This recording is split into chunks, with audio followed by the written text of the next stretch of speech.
Astrologer doctor Manjushri আপোনালোক সকলোকে 2025 চনৰ শুভেচ্ছা জ্ঞাপন কৰিলোঁ। সকলোৰে শুভমংগল কামনা কৰিলোঁ, যাতে 2025 চনটো সমস্ত মীন ৰাশিৰ লোকসকলৰ ভাল হয় আৰু শুভ ফল কঢ়িয়াই আনে। গোটেই বছৰটো বৃহস্পতিৰ ৰাশি, গুৰু বৃহস্পতিৰ ৰাশি হয় মীন ৰাশি, আৰু গুৰু বৃহস্পতি হৈছে গুৰু গ্ৰহ আৰু আটাইতকৈ বয়সস্থ গ্ৰহ।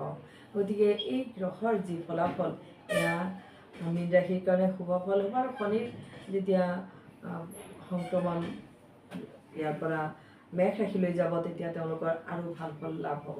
গতিকে গুৰু বৃহস্পতিৰ ৰাশি হিচাপে মীন ৰাশিৰ কথাত মই প্ৰথমতে এয়াই কওঁ যে বছৰটোৰ আৰম্ভণিতেই আপোনাৰ ৰাশিত গুৰু যি স্থিতিশীল হৈ থাকিব, আপোনাৰ ৰাশিৰ পৰা যি স্থানত স্থিতিশীল হ'ব, ছাত্ৰ ছাত্ৰীৰ বাবে অত্যন্ত শুভ ফল কঢ়িয়াই আনিব।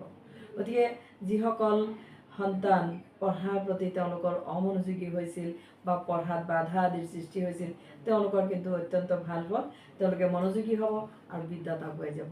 গতিকে তেওঁলোকৰ নিজৰ কাৰণেই চাব যে, অভিভাৱকসকলে চাব যে তেওঁলোক নিজে নিজে নিজৰ কৰ্মৰ প্ৰতি ৰত হৈছে আৰু খুব ভাল পালে তেওঁলোকে আগুৱাই গৈছে।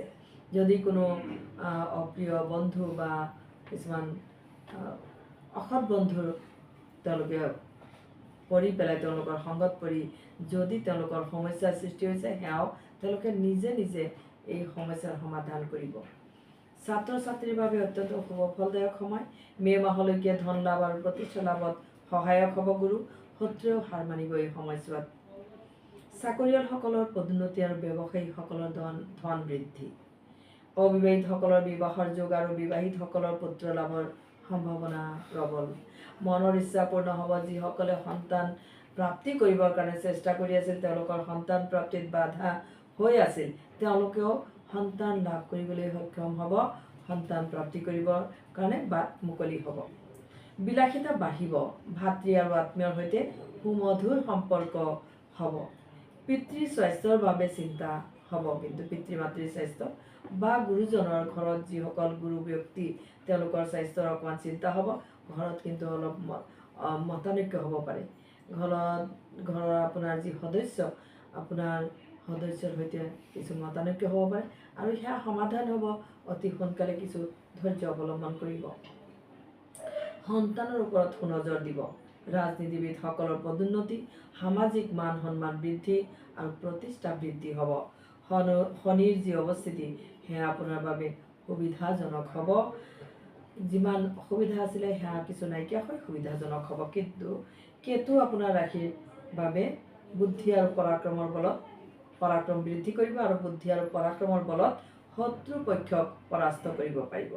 আনহাতে আশা কৰা মতে সুখ, সৌভাগ্য আৰু ধন প্ৰাপ্তিও কৰিব পাৰিব। বছৰটোৰ শেষৰ পালে আপুনি বছৰটোৰ শেষৰ দিশত আপোনাৰ কিন্তু যাত্ৰা, আপুনি হয়তো মাজভাগৰ পৰাই আপোনাৰ যি যাত্ৰা, ক'ৰবাত আপুনি দূৰ যাত্ৰা বা বিদেশ যাত্ৰা কৰিবৰ ইচ্ছা কৰিছিল, সেয়া আপুনি লাভ কৰিবলৈ সক্ষম হ'ব। বিদেশ ভ্ৰমণো হ'ব পাৰে। ভ্ৰমণত শৰীৰৰ যত্ন ল'ব। শাৰীৰিক ক্ষেত্ৰত অকণমান কষ্টদায়ক হ'ব পাৰে। মে' মাহৰ পৰা আগষ্ট মাহলৈ আপোনাৰ ৰাশিৰ যি গুৰুৰ অৱস্থান, তাৰ ফলত কৰ্মস্থানত সতৰ্কতা অৱলম্বন কৰিব। বৰ্তমান সময় আপোনাৰ কাৰণে ভাল। আৰু মাৰ্চৰ পৰা আপুনি 14 মাৰ্চৰ পৰা আপুনি কিন্তু অত্যন্ত ফল লাভ কৰিব। 14 মাৰ্চৰ পৰা। গতিকে আপুনি আশা কৰিব পাৰে, যিসকল মীন ৰাশিৰ লোকসকলে, আপুনি আশা কৰিব যে আপোনাৰ খুব ভাল সময় আহি আছে, আৰু ইতিবাচক মনেৰে সময়খিনিত আগুৱাই যাব। আপোনাৰ ঘৰত আপুনি ৰাতি শুওঁতে, আপুনি যেতিয়া ৰাতি শুব যাব, তাৰ আগতে অকণমান নিমখ ল'ব হাতত, আৰু নিমখখিনি আপুনি অলপ অলপকৈ গোটেইকেইটা ৰুমত ছটিয়াই দিব। পুৱা উঠি পেলাই হাৰা মোচা কৰি ল'ব। ভালকৈ হাৰা মোচা কৰিলে আপোনাৰ যি নেতিবাচক, বা যদি কোনোবা অসুস্থ ব্যক্তি আছে, তেওঁলোকৰ শাৰীৰিক যি দুখ কষ্ট আছিলে, সেয়া নাইকিয়া হ'ব। আপুনি এই নিয়মটো কৰিব সপ্তাহত 2 দিন। তেনেদৰে আপুনি কৰক। আপোনাৰ ঘৰৰ সদস্যসকলৰ মতভেদ আঁতৰিব। আপোনাৰ যিসকল অসুস্থ ব্যক্তি, তেওঁলোকৰ শাৰীৰিক উন্নতি হ'ব। সকলো ক্ষেত্ৰত শুভ ফল প্ৰাপ্তি হ'ব। আপোনাৰ সন্তান বাধ্য হ'ব। আপোনাৰ যি মুখ্য যিগৰাকী ব্যক্তি, তেওঁৰ শাৰীৰিক স্বাস্থ্য ভাল হ'ব, তেওঁলোকৰ মানসিক যি ইতিবাচক শক্তি বৃদ্ধি হ'ব, সকলো ক্ষেত্ৰত উন্নতি কৰিব। আৰু ইয়াতে মই এটা কথা কওঁ, যিহেতু আপোনাৰ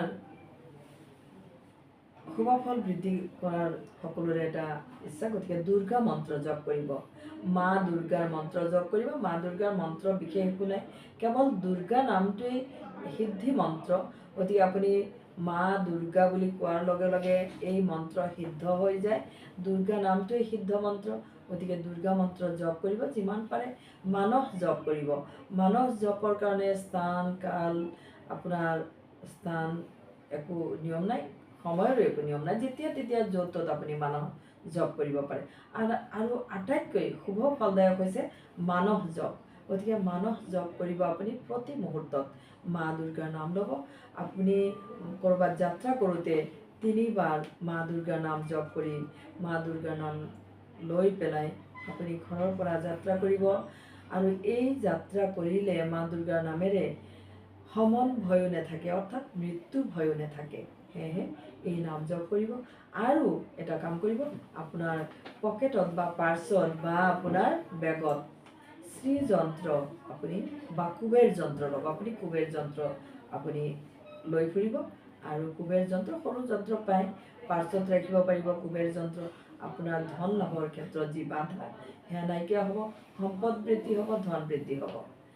আৰু এইখিনিকে কৈ মই ৰাশিফলৰ পৰা বিদায় লৈছোঁ।